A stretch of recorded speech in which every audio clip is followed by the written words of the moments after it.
গুপ্ত শব্দে ছাত্রদলের দেওয়াল লিখন কর্মসূচিতে ভালোই মজেছেন শিবিরের নেতাকর্মীরা। ছাত্রদলের লিখা গুপ্ত দেওয়াল লিখনে গিয়ে ছবি তুলেছেন শিবিরের নেতাকর্মীরা, বানাচ্ছেন মিম ভিডিও। এমন ছবি আর ভিডিও এখন সোশ্যাল মিডিয়াতে ভাইরাল। চট্টগ্রাম সিটি কলেজে ঘটে যাওয়া গতকালের ঘটনাকে কেন্দ্র করে ছাত্রদল আজকে শিবিরের নামে গুপ্ত লিখার দেওয়াল লিখন কর্মসূচি পালন করেছে। ছাত্র শিবিরকে কেন্দ্র করে এই লিখন তারা বিভিন্ন কলেজ বিশ্ববিদ্যালয়ে লিখে কালকের ঘটনার প্রতিবাদ জানিয়েছে। তবে বসে থাকেনি ছাত্র শিবিরও। দেখা গেছে তারা ছাত্রদলের লিখা গুপ্ত দেওয়াল লিখনে গিয়ে ছবি তুলছেন দেদারসে। শুধু কি ছবি, শিবিরের নেতাকর্মীরা এই লিখনে গিয়ে বানাচ্ছেন মিম ভিডিও। শিবিরের দুই নেতাকে দেখা গেছে চায়ের কাপ হাতে নিয়ে দেওয়াল লিখনের পাশে গিয়ে হাসাহাসি করে মিমস ভিডিও বানাতে। এত বেশি লেখা কেন? এত ভালো বলছিলাম কি একটা খ্যাত লেখা দিচ্ছ।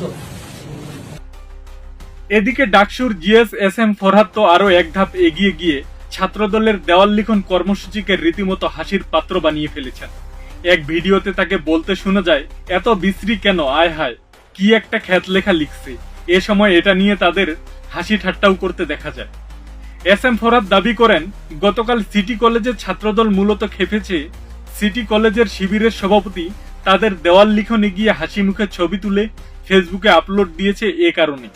তার দাবি, ছাত্রদল আশা করেছিল এই দেওয়াল লিখনের কারণে শিবির খেপে যাবে, কিন্তু হয়েছে এটার উল্টা। তিনি বলেন, তার কারণেই মূলত ছাত্রদল গতকালকে শিবিরের উপর চড়াও হয়েছিল। দেয়াল লিখন নিয়ে ফরহাদকে জিজ্ঞাসা করা হলে তিনি বলেন, এই লিখার চেয়ে ক্লাস 2 এর বাচ্চাদের লিখা আরো বেশি সুন্দর, এটা খুব বেশি বিশ্রী লাগে।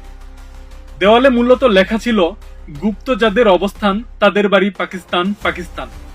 দেখা গেছে সেই দেওয়াল লিখনে অবস্থান বানানটিও ভুল। এটা নিয়ে SM ফরহাদ বলেন, শীঘ্রই তাদের জন্য